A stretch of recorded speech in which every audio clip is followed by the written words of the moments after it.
ప్రధాన డిమాండ్లలో మరో డిమాండ్ బీసీలకు పదవులు ఇచ్చాము, ఉత్సవ విగ్రహాల లాంటి పదవులు కేటాయించామని చెప్పుకునే ఈ పార్టీలు ₹1 కూడా నిధులు ఇవ్వకుండా మోసం చేస్తున్నారు. కాబట్టి బీసీ కార్పొరేషన్లకు, కమ్యూనిటీ కార్పొరేషన్లకు వెంటనే నిధులు విడుదల చేయాలని చెప్పి ఈ 5 డిమాండ్లను మనం ప్రభుత్వం ముందుంచి దీనికి గడువు విధించి మార్చి 31వ తేదీ లోపు ప్రభుత్వం నిర్ణయం తీసుకోవాలని చెప్పి అల్టిమేటం ఇచ్చినప్పటికీ కూడా ప్రభుత్వము ఇందులో ఏమాత్రం ఈ రోజు వరకు స్పందించలేదనే విషయం అందరికీ తెలుసు. నిజంగా నేను ఒక్క విషయం అడుగుతున్నాను. ఈ రోజు మనం ఇచ్చిన డిమాండ్లను, మనం అడుగుతున్న పరిష్కారాలు ఇవేమైనా ప్రభుత్వానికి సాధ్యం కాని డిమాండ్లు మనం ఏమైనా అడుగుతున్నామా?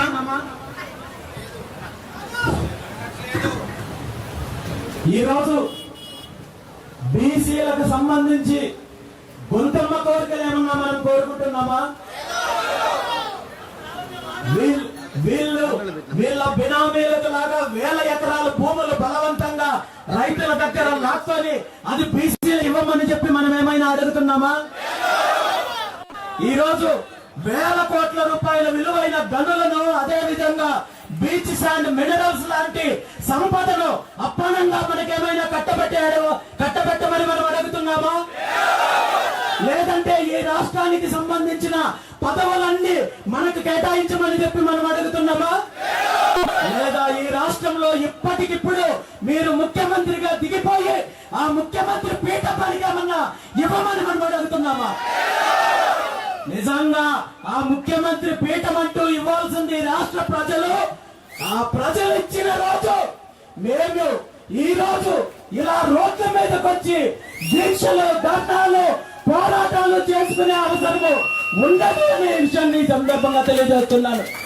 నిజంగా మాకు అధికారం వచ్చిన రోజు మేము కూడా మీలాగే వ్యాపారాలు చేసుకుంటాం, అభివృద్ధి చెందుతాం, పరిశ్రమలు స్థాపిస్తాం, మా పనులు మేము చూసుకుంటాము, మా అభివృద్ధి గురించి మీరు ఒక తప్పు ఈ రాష్ట్ర చరిత్రలో కాదు, దేశ చరిత్రలను, ఒక నీచమైన చరిత్రను మీరు మూట కట్టుకునే దుస్థితికి మీరు వస్తారని చెప్పి తెలియజేస్తూ ఈ రోజు ముఖ్యమంత్రి చంద్రబాబు నాయుడు గారిని స్పష్టంగా ఒక్క విషయం అడుగుతున్నాను.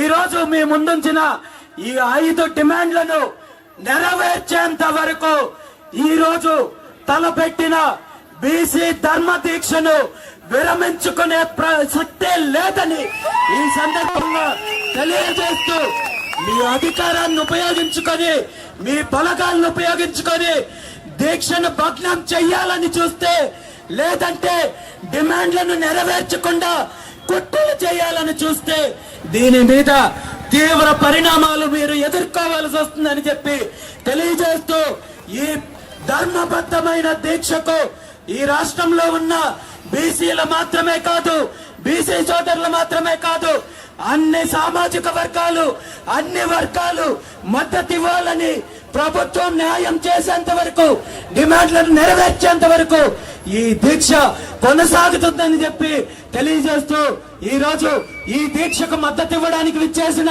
పెద్దలకు, బీసీవై పార్టీ నాయకులకు, కార్యకర్తలకు, బీసీ మేధావులకు, ఈ రాష్ట్ర ప్రజలకు అందరికీ కూడా ప్రత్యేకంగా ధన్యవాదాలు తెలియజేస్తూ మీ అందరి మద్దతుతో, మీ అందరి ఆశీర్వాదంతో ఈ రోజు దీక్షను మొదలు పెట్టబోతున్నాము. ఈ దీక్ష విరమణ అంటూ జరిగితే అది ఈ డిమాండ్లను నెరవేర్చుకున్న తర్వాతే ఈ దీక్ష విరమణ ఉంటుందని చెప్పి మీ అందరి సాక్షిగా తెలియజేస్తూ ఈ అవకాశం ఇచ్చిన ప్రతి ఒక్కరికి కూడా ధన్యవాదాలు తెలియజేస్తూ సెలవు తీసుకుంటున్నాను. జై బీసీ, జై బీసీ.